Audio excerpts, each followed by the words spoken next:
चल आज मला गाडी शिकव. एक काम कर, क्लच दाब आणि एक ब्रेक दाब.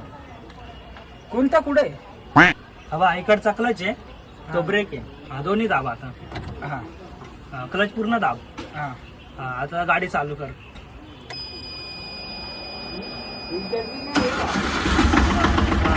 आता क्लच वरचा पाय हळूहळू काढ. हा. ब्रेक वरचा पाय काढ आणि डायरेक्ट रेस दे.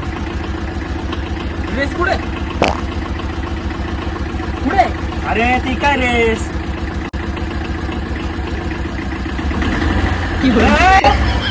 काय? अरे पुढे पण बघाल.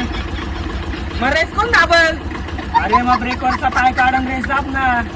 म्हणजे ब्रेक वरचा पाय काढू हा. आणि रेस दाबू. अरे मग ब्रेक कोण दाबल? तिने पण तुला हँडल करायचे ना ते. म्हणजे दोन पाय तीन हँडल करायचं. तसंच करावं लागतं ते. होय ना जमणार भाऊ. आपली सायकलच बरी आहे.